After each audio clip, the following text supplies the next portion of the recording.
Hello दोस्तों। आज हम लोग जानेंगे क्लास 6 की एनसीईआरटी के बारे में। जानेंगे भी, समझेंगे भी, सीखेंगे भी। बहुत कुछ सीखेंगे जो बहुत ही मज़ा आएगा, बिल्कुल नए अंदाज में। तो बात करते हैं क्लास 6 की एनसीईआरटी के बारे में। जो पुस्तक का नाम है हमारे अतीत प्रथम, जो सामाजिक विज्ञान का ही हिस्सा है। और हमारे अतीत का मतलब कि हमारी जो पुरानी चीज़ें थी। अतीत मतलब होता है पुराना। पुराने हमसे पीछे क्या-क्या थीं, क्या-क्या हैं, इस टाइम क्या हैं, इन सभी चीज़ों के बारे में हम अच्छे से सीख पाएँगे। तो दोस्तों थोड़ा-सा हम बात कर लें कि आखिर में हम एनसीईआरटी ही क्यों पढ़ें, क्यों पढ़ते हैं, क्यों पढ़ना चाहिए? तो इसमें इसका एक शॉर्ट चीज़ बता रहा हूँ मैं, जो कि अच्छे तरीके से समझ पाएँगे। सबसे पहले आप एनसीईआरटी का मतलब समझिए।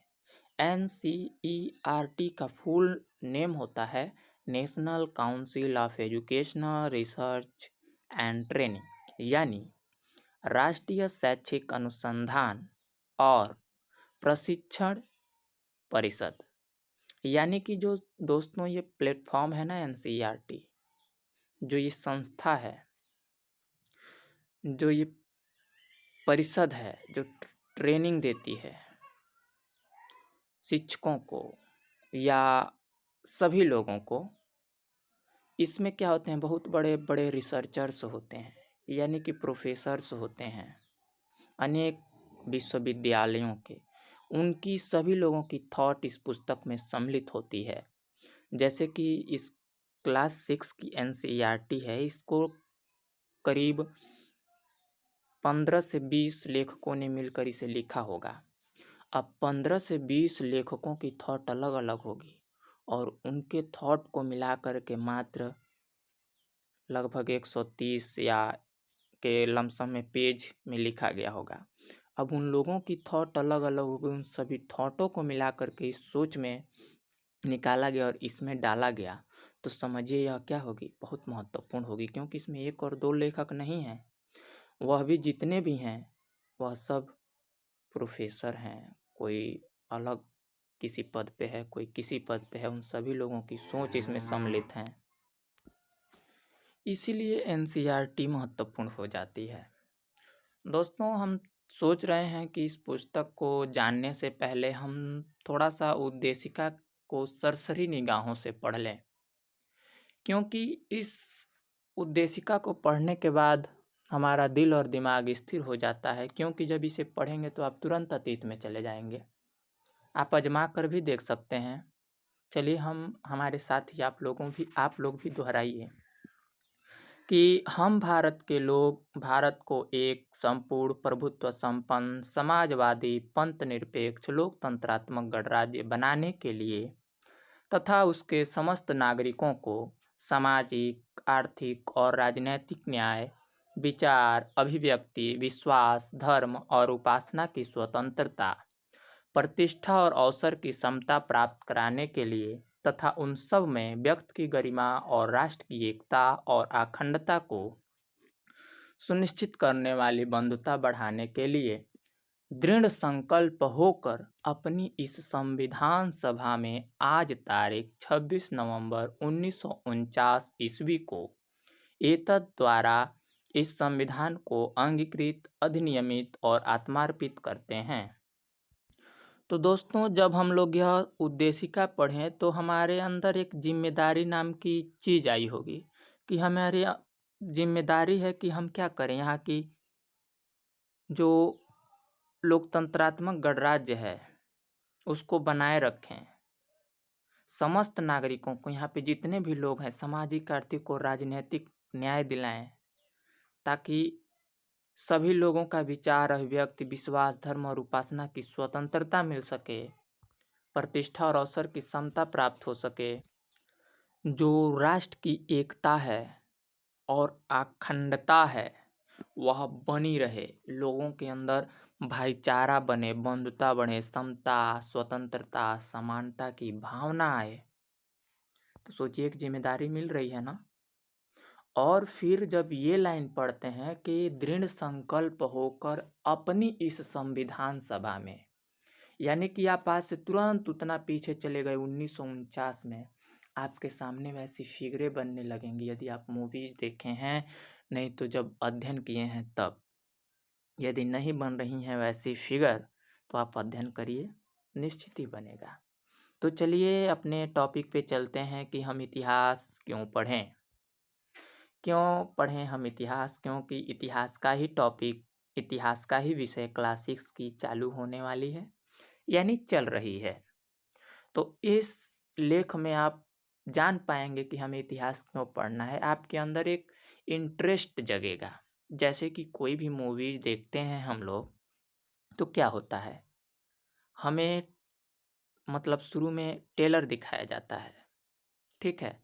उस टेलर को देख के हम समझ जाते हैं कि आने वाली फिल्म में क्या क्या मज़ा है, कितनी रोचक होगी यह मूवी। तो समझिए कि क्यों पढ़ें हम इतिहास, वही टेलर समझ के आप इसका अध्ययन करिएगा। वह भी एकदम बिल्कुल इमेजिनेशन करके, यानी माइंड में चित्र बना करके, ताकि आपको अच्छे से समझ में आ सके। तो दोस्तों इस साल क्लास 6 में हम लोग इतिहास पढ़ेंगे। जैसे कि कुछ और भी विषय हैं समाज विज्ञान के हिस्से में आते हैं, जैसे अर्थव्यवस्था, भूगोल, राजनीति, ये जितने भी शिक्षा शास्त्र, समाज शास्त्र, ये सब समाज विज्ञान के ही हिस्से हैं। और इन्हीं हिस्सों में जो इतिहास है उसका भी एक हिस्सा है, उसका भी एक भाग है। इतिहास भी इसी हिस्से का रूप माना जाता है, समाज विज्ञान के हिस्से का ही। समाज विज्ञान हमें अपनी सामाजिक दुनिया की कार्यप्रणाली को समझने में मदद करता है। जो समाज विज्ञान है हमें अपनी सामाजिक दुनिया, जो हमारी इस समय दुनिया चल रही है भौतिक सुखों वाली, इसकी जो कार्यप्रणालियाँ हैं वह कैसे कार्य करती हैं, उन सभी चीज़ों को समझने में क्या करता है, मदद करता है। समाज विज्ञान हमें जीवन के कई पहलुओं के बारे में बताता है। जो हमारा जीवन है ना, उसके कई पहलू होते हैं। बहुत ऐसी चीज़ें होती हैं जो इसको प्रभावित करती हैं, और उन सभी चीज़ों के बारे में समाज विज्ञान ही बताता है। जैसे भूगोल के बारे में, अर्थव्यवस्था के चलने के बारे में, और सामाजिक व राजनीतिक जीवन की व्यवस्था के बारे में। इतिहास के अतिरिक्त समाज विज्ञान के अन्य विषय प्रायः आज की दुनिया के बारे में ही बताते हैं। दोस्तों ऐसा नहीं है कि समाज विज्ञान में इतिहास ही भूगोल, अर्थव्यवस्था, सामाजिक व राजनैतिक जीवन के बारे में बताता है, बल्कि और भी अन्य विषय हैं जो आज की दुनिया के बारे में ही बताते हैं, बशर्ते हमें उतनी वहाँ तक सोच रहनी चाहिए लिंक करने की। कोई भी चीज़ हो, जैसे कि आज समाज में जितने भी लोग हैं, कोई भी शब्द बोले, इसका मतलब ये नहीं कि वह हमारे सिलेबस से, हमारे पढ़ाई से नहीं जुड़ा हुआ है, हम उसे केयर नहीं करेंगे। यदि उसकी डीपली में जाएं, उसे लिंक करना चाहें, तो वह कहीं ना कहीं से जुड़ सकता है। यदि आप न माने तो ऐसा प्रयोग करके देखिएगा, तब पढ़ने का कुछ तरीका ही अलग हो जाएगा। बहुत कुछ चीज़ें आपको आसानी से समझ में आने लगेंगी। इतिहास बताता है कि आज की दुनिया कैसे विकसित हुई। इतिहास जो है वह यह बताता है कि जो आज की यह दुनिया है ना, वह कैसे यहाँ तक आई। दौड़ के आई, उड़ के आई, चल के आई, रेंग के आई, कैसे आई। ये दुनिया यहाँ पर वैसे ही नहीं आ गई जैसे कि हम देखते हैं, जानेंगे आगे। यह हमें वर्तमान के अतीत के बारे में बताता है। जो वर्तमान समय में चल रहा है ना, इसके पीछे क्या था उसके बारे में बताता है। हम जिस समाज में रहते हैं उसके परिवेश ही हमें, उसकी परिवेश की हमें आदत पड़ जाती है। जैसे हम जिस समाज में रह रहे हैं वैसा ही वहाँ का जो माहौल है, हमें उसकी आदत पड़ जाती है, और हम यह मान लेते हैं कि दुनिया हमेशा से ही ऐसी ही रही होगी। इसमें पहले भी ऐसे ही हमारे दादा दादी रहे होंगे, आज हम लोग भी ऐसे ही रह रहे हैं। बल्कि यदि दादा दादी से रियल चीज़ पूछें तो वह बताते होंगे कि पहले किस तरह से था और अब किस तरह से है। हम भूल जाते हैं कि जीवन हमेशा वैसा नहीं था जैसे हमें आज दिखता है, और हम यह नहीं सोच पाते कि जिस तरह आज हम दिख रहे हैं, वैसा पहले नहीं था। ये हमेशा से ऐसा नहीं है। उदाहरण के लिए, क्या तुम ऐसी दुनिया की कल्पना कर सकते हो जहाँ आग न हो? आप कल्पना कीजिए, हम कल्पना करें कि इमेजिनेशन हम लोग अपने माइंड में करें कि जहाँ आग नहीं होगी वहाँ के लोग कैसे रहते होंगे। कैसे रहा होगा एक ऐसी दुनिया में रहना जहाँ खेती बाड़ी का आविष्कार न हुआ हो। या उस जमाने में जिंदगी कैसी रही होगी जब लोग लंबी यात्राएं तो कर लेते थे, लेकिन न सड़कें थी न रेलगाड़ियां। इतिहास हमें उन अतीतों की ओर ले जा सकता है, यानी कि जहाँ पे आग न हो, खेती बाड़ी का आविष्कार न हुआ हो, रेलगाड़ियां न हो, सड़कें न हो, अंधेरा ही अंधेरा हो, खेत बाड़ी नहीं होगी तो खाने के लिए कुछ चीजें नहीं होंगा। तब कैसा रहा होगा वह दिन। इतिहास उन अतीतों के बारे में बताता है। इस रूप में इतिहास का एक रोमांच यात्रा है। इस रूप में इतिहास एक रोमांच यात्रा है। आगे पढ़ेंगे तो बहुत मजा आएगा। सोचिए, जब इसका ट्रेलर इतना धांसू है तो आने वाली मूवी कितनी धांसू होगी। यानी आने वाला जो पाठ्यक्रम में जितनी भी विषय वो हैं, टॉपिक्स हैं, लेसन्स हैं, वह कितनी अच्छी अच्छी होंगी, जो बहुत कुछ सिखाएंगी। यह यात्रा तुम्हें समय और संसार के आर पार ले जाती है। ये जो इतिहास की यात्रा है ना, हमें समय और संसार से परे, बहुत दूर आर पार लेकर चली जाएगी। यह ले जाती है हमें एक दूसरी दुनिया में, एक दूसरे युग में, जब लोगों का जीवन अलग था। उनकी अर्थव्यवस्था और समाज, उनकी मान्यताएं और विश्वास, उनके भोजन और कपड़े, उनके घर और बस्तियां, उनकी कला और शिल्प, सब कुछ भिन्न था। इतिहास ऐसी दुनिया के झरोखे खोल सकता है। यानी इतिहास उन सभी चीज़ों के बारे में बता सकता है। उनकी कला अलग थी, शिल्प अलग थी, घर अलग थे, बस्तियां अलग थी, भोजन अलग थे, कपड़े अलग थे, मान्यताएं अलग थीं, परंपराएं अलग थी। वह अलग तरीके से रहते थे, बिल्कुल भिन्न रहते थे। इन जितने भी झरोखे हैं ना, उनको इतिहास खोलेगा। जो उनकी गुत्थियां हैं उसे इतिहास खोलेगा। तुम अपने कंधे झपट कर कह सकते हो कि हम ऐसी बीती बातों को लेकर क्यों परेशान हों, जो अब नहीं है, ऐसी अतीत तो गुजर चुके हैं। अक्सर ऐसा हम कहते भी हैं कि उन पुरानी चीज़ों को जानने से क्या फ़ायदा जो बीत चुके हैं, लेकिन हम यह भूल जाते हैं कि उन पुरानी चीज़ों की वजह से ही हम आने वाली चीज़ों का अंदाज़ा लगा पाते हैं। जैसे कि मेरा एक स्टेटमेंट है कि भूतकालीन प्रयोग ही भविष्य के लिए पथ प्रदर्शन का कार्य करते हैं। दोस्तों, समझिएगा इस स्टेटमेंट को। जो हमारी बीती हुई प्रयोगें हैं, जो हमारी बीती हुई घटनाएं हैं, जिससे हम अनुभव किए हैं, वही आने वाले समय के लिए बहुत कारगर साबित होती हैं। तभी तो हम निर्णय ले पाते हैं। हम कैसे कह देते हैं कि तुम बच्चों को चाय नहीं पीना चाहिए, यानी कि पुराने में ऐसा कहा गया है, वैसा अध्ययन किया गया, अनुभव कोई किया है, तभी तो हम बता पाते हैं आगे के लिए। अब आगे बताएं, उसमें कुछ संशोधन करके आगे के लिए हो गया तो वह इतिहास बन गया। ठीक ऐसे ही हम कंधे झपट के कहते हैं कि हम इतिहास क्यों पढ़ें, लेकिन हम यह भूल जाते हैं कि इतिहास की बदौलत ही आज हम यहाँ पे हैं। लेकिन इतिहास सिर्फ कल के बारे में नहीं बताती, यह आज के बारे में भी है। देखिए, इतिहास हमें कल के जो बीत गया उसके बारे में ही नहीं बताती है, जो आज है उसके बारे में भी इतिहास बताता है। वही, यानी कि आज हम पढ़ चुके वह इतिहास में चला गया। आज हम जिस दुनिया में हैं उसे बनाया है हमसे पहले आए लोगों ने। हम जिस दुनिया में है उसे बनाया है हमसे आए पहले लोगों ने। उनके जीवन के सुख दुख, अपने युग की समस्याओं से जूझने की उनकी कोशिशें, उनकी खोजें और आविष्कार, इन्हीं के ताने बाने में तो मानव समाज बदला। यानी कि उनके सुख और दुख, यानी कि दुख हुआ, आवश्यकता ही आविष्कार की जननी है। उन्हें प्यास लगी तो पानी का आविष्कार कर दिए। उन्हें ऐसा लगा कि कच्चे चीज़ों का खाना कच्चे चीज़ें खाना बेकार लग रहा है तो आग की खोज कर दिए। ऐसे ही उन लोगों की ज़रूरतें पड़ी, खोजें करते गए, जूझते गए, कोशिशें करते गए, खोजें और आविष्कारें होती गईं, ताना बाना लोग मारते गए, नए-नए चीज़ें आती गईं। जैसे कि इस टाइम भी बहुत से कहते हैं कि ताना लोग मार देते हैं तो वह बड़ा आदमी बन जाता है, तो वह कहता है कि काश यदि मुझे वह नहीं कहे होते तो आज मैं यहाँ पे नहीं होता। यानी कि उसी ताने-बाने ने मानव समाज को बदला है। जो वर्तमान में चल रहा है ना, आने वाली अगली जो पीढ़ी होगी ना, यानी कि आज से हज़ारों साल बाद, तो वह वही कहेगी। लेकिन आज तो हम लोगों का चल रहा है, जैसा लग रहा है कि हम पुरानी बातों में नहीं चल रहे हैं, लेकिन पुरानी बातों के ढर्रे पर ही हम चलते आ रहे हैं, बस इसमें थोड़ी-थोड़ी बदलाव होती रह रही हैं। प्रायः यह बदलाव इतने धीमे और मामूली होते थे कि उस युग के लोगों को इसका पता भी नहीं चलता था। बाद में जब हम अतीत पर नज़र डालते हैं, जब हम इतिहास पढ़ते हैं, तब हमें अंदाज़ा लगता है कि ये बदलाव कैसे आए।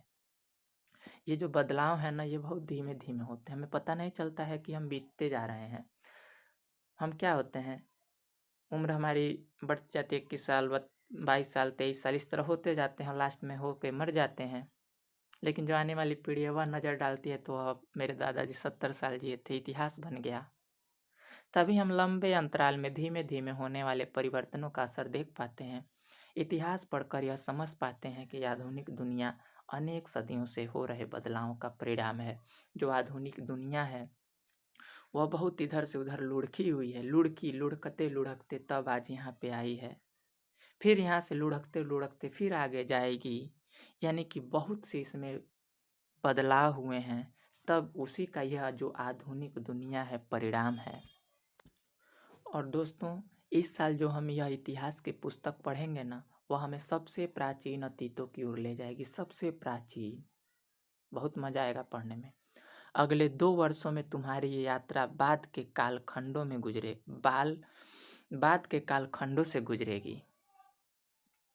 इस किताब में तुम सिर्फ राजाओं, रानियों, उनकी विजयों और नीतियों के बारे में ही नहीं पढ़ोगे, तुम पढ़ोगे शिकारियों और कृषकों के बारे में, शिल्पकारों और व्यापारियों के बारे में, तुम जान पाओगे आग के बारे में, लोहे के आविष्कार के बारे में, गेहूं तथा धान की खेती कैसे होने लगी, गांव और शहर कब बस गए।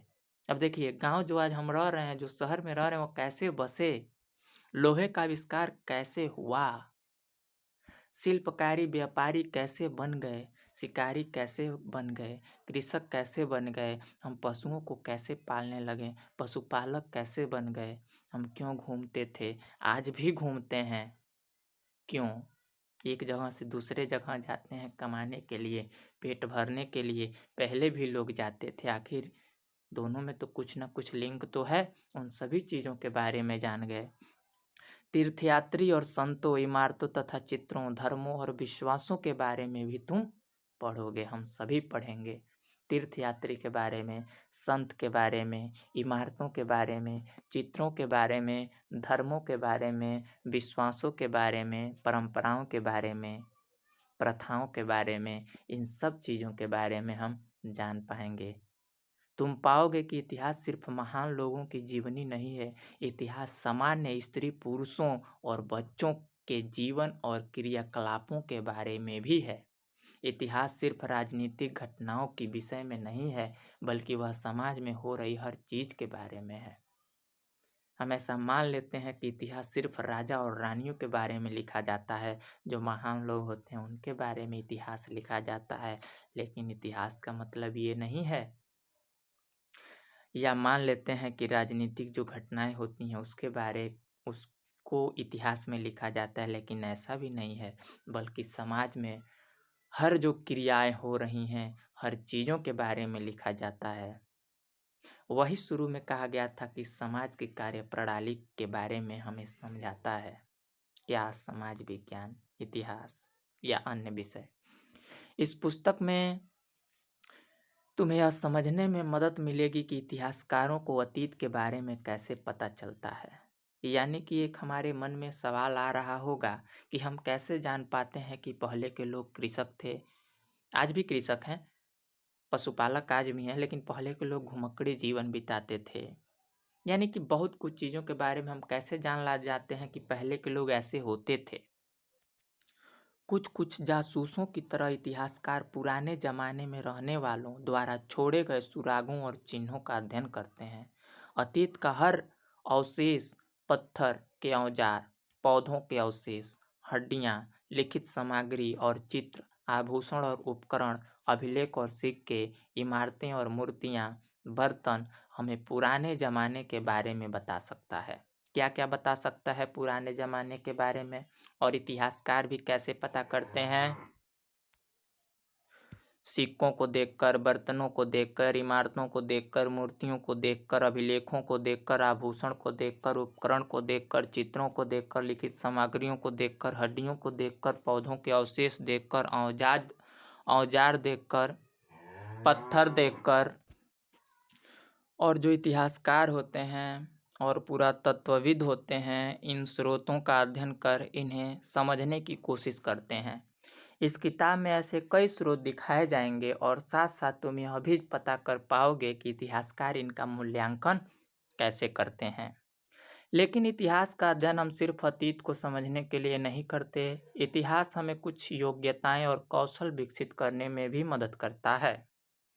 इतिहास केवल हम अतीत को समझने के लिए ही क्या करते हैं, उसका अध्ययन नहीं करते हैं। इतिहास हमें कुछ योग्यताएं और कुछ कौशल विकसित करने में भी मदद करता है। योग्यताएं और कौशल का मतलब यहाँ पे ये होगा, एक स्किल डेवलप करता है। जैसे कि आज हमें एक घर बनवाना है, घर में नए डिजाइन डालने हैं, तो वह डिजाइन कहाँ से सीखेंगे? पुराने चीज़ों को देखकर। जैसे कि हम किसी तीर्थ जगह पे जाते हैं घूमने, या किसी पर्यटक या टूर पे जाते हैं, तो वहाँ पे देखते हैं बहुत नई-नई तरह की घरें बनाई गई होती हैं पुराने समय में। तो हम सोचते हैं कि हम भी अपना घर बनवाएँगे तो उसमें यह मॉडल ज़रूर ड डलवाएँगे। ऐसा सोचते हैं। तो उन स्किल्स को डेवलप करने में भी इतिहास क्या करती है, हमारी मदद करती है। जैसे कि हम एनसीईआरटी 4 की 5 में पढ़ रहे थे इमारतों के बारे में, तो उसमें मैथ का था। उसमें क्या होता है कि 3 व्यक्तियों को दिया गया रहता है कि वह स्कूल बनाएँ। यानी कि वह 3 राजमिस्त्री होते हैं, तो वह सोचते हैं कि हम स्कूल में कुछ ऐसे नए-नए डिज़ाइन डालें, जो आने वाले जो बच्चे हैं, जो आने वाला समय है, उसमें हम लोगों का नाम याद कर सकें कि यही 3 मिस्त्री थे जो इस तरह के डिज़ाइन बनाए। तो वह उसमें नए डिज़ाइन डालने के लिए एक मकबरे पर जाते हैं और वहाँ से वह डिज़ाइन सीख कर आते हैं और अपनी-अपनी डिज़ाइन सीखते हैं और उस स्कूल में वह डालते हैं। तो उसी तरह इतिहास हमारे कौशल को भी क्या करता है, विकसित करता है। अतीत की दुनिया में सामने के लिए एक ऐसी दुनिया के लोगों को समझने के लिए जिनका जीवन हमसे भिन्न था। अतीत की दुनिया में अतीत की दुनिया में समाने के लिए एक ऐसी दुनिया के लोगों को समझने के लिए जिनका जीवन हमसे भिन्न था। नए तरीके सीखने पड़ते हैं। जब हम यह करते हैं तो हमें अपना दिमाग खोलना पड़ता है और वर्तमान की छोटी-सी दुनिया से बाहर निकलना पड़ता है। जो वर्तमान की छोटी-सी दुनिया है, उससे बाहर निकलना पड़ता है। यह एक शुरुआत होती है, दूसरे लोगों के क्रियाकलाप और सोचने के तरीकों को समझने की। हमारे लिए यह एक शिक्षाप्रद और संवर्धक अनुभव हो सकता है। इसलिए अपने कंधे झटकने के पहले तुम स्वयं से एक सवाल पूछो, क्या मैं यह जानना चाहता हूँ कि मैं कौन हूँ? जैसे कि वहाँ पे हम कंधे झटक के कह सकते थे कि हम इतिहास क्यों पढ़ें? लेकिन तुम अपने आप से सवाल करो कि मैं कौन हूँ? क्या मैं यह समझना चाहता हूँ कि समाज कैसे चलता है? मैं जिस दुनिया में हूँ, क्या उसे मैं जानना चाहता हूँ? अगर तुम चाहते तो तुम्हें ज़रूरत होगी। यदि तुम चाहते हो तो तुम्हें ज़रूरत होगी यह जानने की कि हमारा समाज कैसे विकसित हुआ और कैसे हमारे अतीतों ने हमारे वर्तमान को रूप दिया, और उन्हीं अतीतों ने जो वर्तमान का स्ट्रक्चर है, जो संरचना है, उन्हीं अतीतों से यह प्राप्त हुआ है। उन चीज़ों के बारे में हम क्या करेंगे, जान पाएँगे और वर्तमान के बारे में जान पाएँगे और नए-नए स्किल्स सीखेंगे, योग्यताएँ सीखेंगे, बहुत कुछ सीखेंगे आने वाले लेसनों में। तो बने रहिए, जितने भी लेसन्स आएँगे उन सभी का वीडियो देखते रहिए। और अगले वीडियो में जो है कि हम इसकी जो सूची होगी विषयों की, जितने भी लेसन होंगे, जैसे कि यहाँ पे है 11 लेसन, इन लेसनों के बारे में चर्चा कर देंगे, चाहे अभी देख लीजिए। पहला लेसन है क्या, कब, कहाँ और कैसे। दूसरा है आखेटक खाद्य संग्रह से भोजन उत्पादन तक। आरंभिक नगर, क्या बताती हैं हमें किताबें और कब्रें। राज्य, राजा और एक प्राचीन गणराज्य। छठा है नए प्रश्न नए विचार। सातवां है अशोक, एक अनोखा सम्राट जिसने युद्ध का त्याग किया। आठवां है खुशहाल गांव और समृद्ध शहर। नौवां है व्यापारी, राजा और तीर्थयात्री। 10वां है नए साम्राज्य और राज्य। 11वां है इमारतें, चित्र तथा किताबें। अब इन लेसनों को जब हम चालू करेंगे तो इनके जो मेन लेसन के नाम हैं उनके बारे में हम अच्छे से बता पाएंगे, ताकि इंटरेस्ट आ सके। तो वीडियो देखने के लिए बहुत बहुत धन्यवाद। ऐसे ही वीडियो पाने के लिए यदि आप हमारे चैनल को सब्सक्राइब नहीं किए हैं तो सब्सक्राइब कर लीजिए और लाइक भी कर लीजिए, बेल आइकन का बटन भी दबा दीजिए और इस वीडियो को अधिक से अधिक शेयर कीजिए ताकि अधिक से अधिक लोग देख पाएँ। धन्यवाद।